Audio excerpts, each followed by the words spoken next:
So hello everyone. So this class we're going to discuss the final lecture of the Aerosol instrumentation, which is about the data access. So let's first do a quick recap of our last class. So last class we talked about the ambient and aircraft sampling. So in terms of the ambient sampling, we discussed that we need to pay attention to the air sampling systems and also the inlet designs to minimize the particle loss, and then to also to, let's say, in terms of splitting the flow and then selecting the right type of tubing.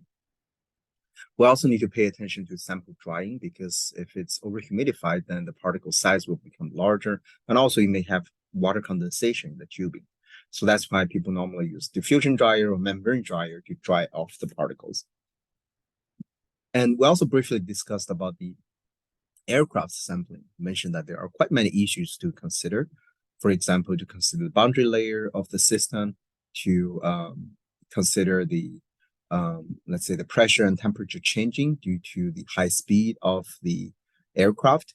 Pay attention to the inlet losses and particle bouncing. So we have to, let's say, improve the cloud probes to minimize this bouncing effect, right?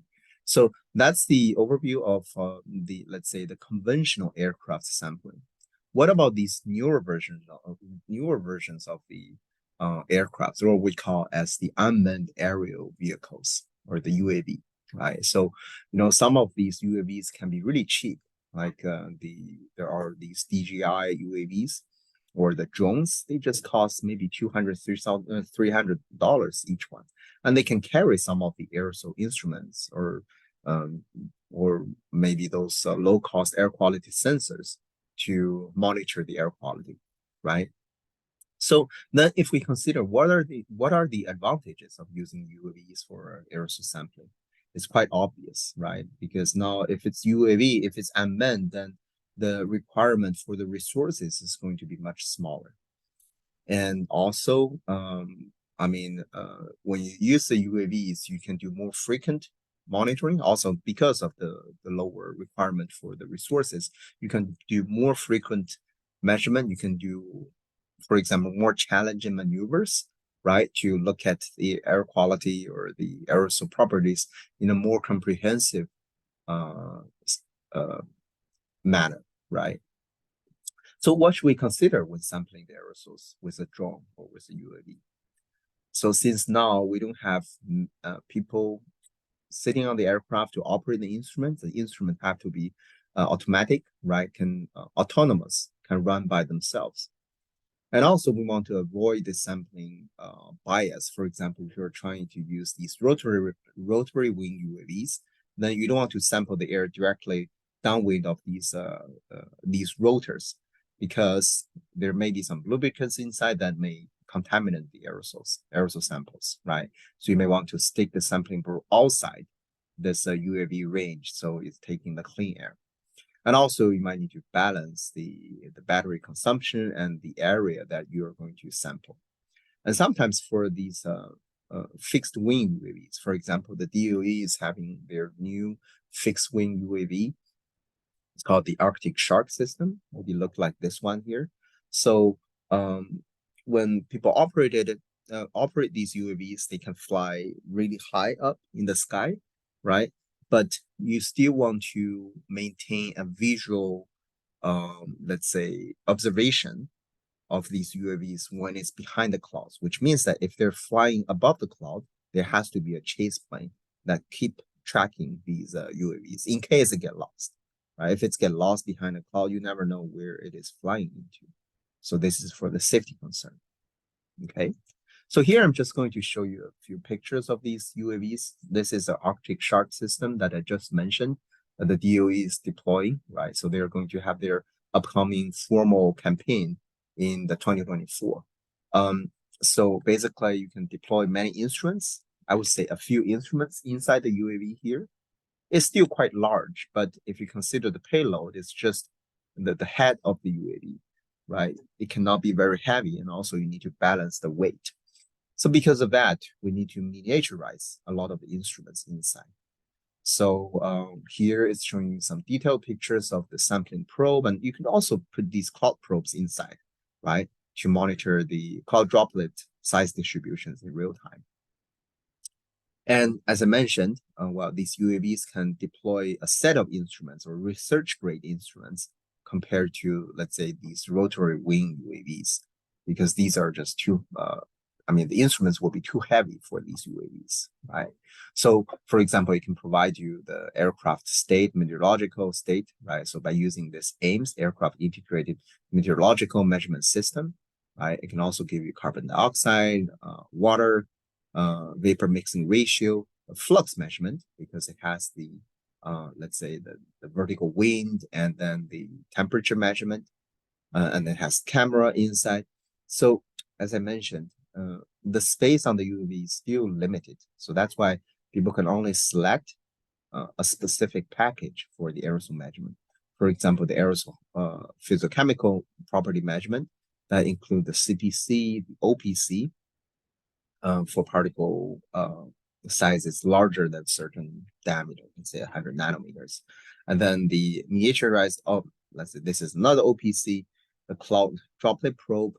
And also there's this tricolor absorption photometer. This is for absorption measurement and basically for soot measurement and then the future sampling. So there can also be measurement or the instrument package that's focusing on the aerosol size distribution measurement. For example, there is this miniaturized SMPS system. It's called the Miniaturized Scanning Electrical Mobility Sizer, MSAMS, that can do 15-second scan. Excuse me. That can cover size between 10 to 375 nanometers. And people can also use these OPCs, right, the POPs, to cover larger size ranges, and then the cloud droplet probe to monitor cloud droplet size distributions. So you can see we can only select certain one of them, not a comprehensive setup because of the payload limit, right? So here are some more descriptions of the UAV system, the Arctic Shark system maintained by the DOE, right? So here are some text which can tell you what is the altitude range that the UAV can fly up to. Because for these rotary wing UAVs, they can only fly, for example, a few hundred meters above. If you want to probe to even higher in the atmosphere, you can't really do that. You just need to use these fixed wing UAVs. So you could also go to the conventional method, right? We mentioned earlier that people can use balloons. And as a matter of fact, the first meteorological measurement in the higher atmosphere are made by balloons, right? So we could use these tethered balloon systems to probe the higher altitude. So for the balloon system, this is again a tethered balloon system that's maintained by the DOE. So it is tethered, which means that it has a string that doesn't let the balloon to fly anywhere, right? To maintain the visual observations of the balloon system.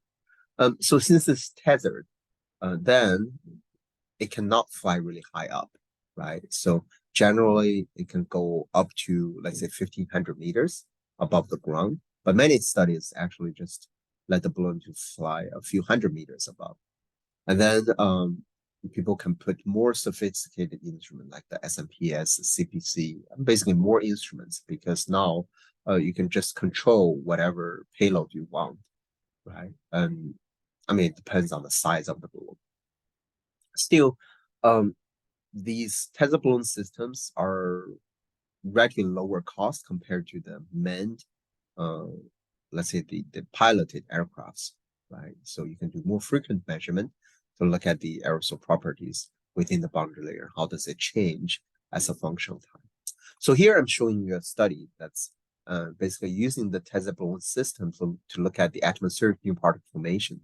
So for a lot of these new particle formation studies, people use data that are collected from the ground.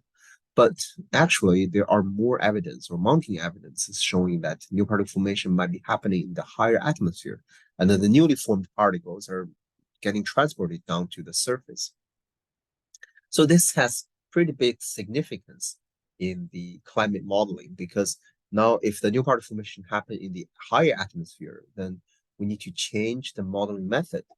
And then new particle formation also contributes significantly to the global CCN. It contributes to more than 60% of the CCN that's forming clouds, right? So if the new particle formation really happens in the higher atmosphere, then we need to do the measurement in the higher atmosphere instead of on the ground. So this is one study that's using the tether balloon system at the DOE Southern Great Plains site, the SGP. I'm going to show you later on where it is. So basically, it does measurement in different time periods, right? This is the advantage for the Tesla balloon system. And then you can see that in the, let's say the afternoon time or the around 14 UTC, right? So this is probably in the early morning because UTC time is around 4 hours or 5 hours ahead of the central time or the local time. So you can see at 14 UTC, which is somewhere here. So the tether balloon saw new higher concentration of aerosols, especially in the new particle formation range from 11 to 16 nanometers in the higher altitude, which means that the new particle formation might be happening in the higher altitude instead of at the surface, right? And then when it does this vertical profiling 2 hours later or 1.5 hours later, you see there is a more uniform distribution of the aerosols in the boundary layer. So this is one evidence showing that the new particle formation is happening in the higher altitude, right? And then this is done by using the tethered balloon system. So now we'll talk about the main theme of this class, which is about the data access. So I think it depends on which specific project that you are working on, but sometimes you may need to use the external data to support your analysis. For example, if you want to analyze the exposure disparity to, let's say, different people living in different area or people with different incomes, right? You need a large data set of air quality in different regions of a, let's say, in a state or in the country. And people will also need these large data set of air quality when they're trying to study the climate impact of air pollutants, for example, in terms of PM, right? So because if you want to study the climate impact, you need to study how they form cloud droplets, further forming clouds and then influencing the climate. So this is talking about large scale. And then also when people are trying to set up climate models, they need data to validate their model or to even construct their model, right? So you also need this large data set of air quality. They have to be conducted or collected in over a long period of time, right? And also cover a large spatial area. So overall, you need data. Right? Of course, you can set up a monitoring station. For example, right now we have an interest to set up a station in the Everglades, right? Because there are already some flux towers set up in the Everglades, and then we could use them to do air quality monitoring. But it's going to take time. It's also going to take a lot of resources. Can we collect data that are already been, or can we use the data that are already being collected from different groups, right? So you may, let's say, reach out to some people that have done measurement over there, but also even that, it might take some time to establish the connection and then eventually get the data. But the federal agencies, they are required to share the air quality data openly, right? So then we could easily access these data if we find the right sources of the data, right? So we briefly mentioned this earlier in our class. So there are several federal agencies in the United States are conducting these air quality monitoring. So what are them? So there are EPA, for example, Environmental Protection Agency. They have to monitor the air quality because there are 6 criteria air pollutants. And actually, Department of Energy also does these air quality monitoring, or I would say aerosol monitoring. So, and then there's NASA, right, conduct the atmospheric composition measurement, and then NOAA, which conducts the weather monitoring, but at the same time, they conduct campaigns to look at how the air pollutants might influence the, let's say, the cloud systems or aerosol cloud interaction, or eventually influence the climate. Okay, so here I'll just briefly go through all of these agencies and then their websites for accessing these data. So first, the Environmental Protection Agency. So EPA actually set up these stationary monitoring stations and then to collect the air quality data. So they have 6 criteria air pollutants, and then some of them actually even collect more types of air pollutants. So you can directly download the data here. You can type in this link here. So here, due to the time limit, I'll just skip these skip clicking these links and show how the website looks like. And so basically for a direct download, you have to specify which year you want and which pollutant you want. But sometimes you might be interested in, let's say, just a few days, right? Or you want to combine some of the air pollutants. Then what you can do is you can use the EPA API system. So basically you will need to set up some programming software on your side. You can either use Python or MATLAB, and then to further set up an account with them, and then you could just type in some scripts and then download the data automatically. So this is for the EPA. The DOE also does air quality monitoring, although we shouldn't call them as air quality monitoring, but more on the atmospheric composition or radiation monitoring. Right. So these monitoring are done by the Atmospheric Radiation Measurement, or the ARM facility. Okay, so they make their data openly available through this link here. So for the ARM measurement, they have both permanent monitoring stations. So right now they have 3 stations, one in the Southern Great Plains, one in North Slope, Alaska, and then one in Eastern North Atlantic. So the STP site is the location that I mentioned for the earlier study on the new particle formation. So SGP is set up in the central Oklahoma, North Slope, Alaska, and Eastern North Atlantic, or the ENA side, is in the center of the Atlantic Ocean, North Atlantic Ocean, over the Azores Island. So the DOE also conducts the airborne measurement. So for the permanent sites that are set up by the DOE, they're mainly used for the long-term monitoring of the, let's say, the radiation that's reaching towards the Earth, because DOE is concerned about the energy balance, right? So it's not only the battery energy or fossil fuel combustion energy, but also the energy on our Earth.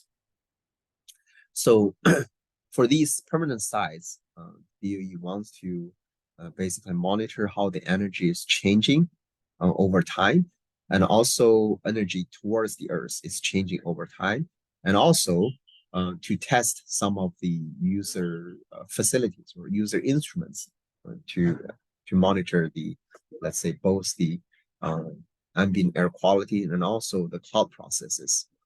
So the DOE also does the airborne measurement. So they will use their research aircrafts to conduct these measurements.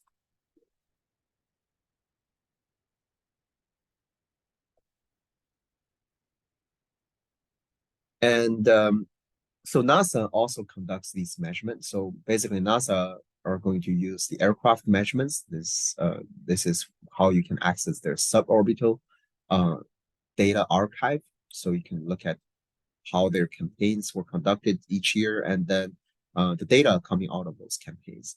So you could also use the satellite data that were collected by NASA, because NASA is responsible for sending the advanced satellites to the orbits, and then further monitor our Earth's atmosphere, right? So you can also use this website to access their data. And then NOAA does more of these weather monitoring and then climatology, right? So they also share a large amount of data. You can use this website to access them. And then they conduct also airborne measurements. They have a suite of the aircrafts. They also do the shipborne measurements. So not only on the air, but also on the, let's say, the sea surface temperature and the ocean composition and so on, right? And then so NOAA also have so many of these ground sites or the weather stations, the weather forecasting and weather observations. But we should also pay attention that NOAA does not pay too much attention onto the air pollutants. So that's why when you're talking about the aerosol cloud interactions, people will study that, or the people at NOAA will study those from these airborne measurements or shipborne measurements through these measurement campaigns. Okay. So finally, it's the two problems from our midterm exam. So I'll talk about these two problems in our class in person. Okay. So if you're interested, you can also take a look at these two problems here. Okay. So that's it for this class, and feel free to let me know if you have any questions.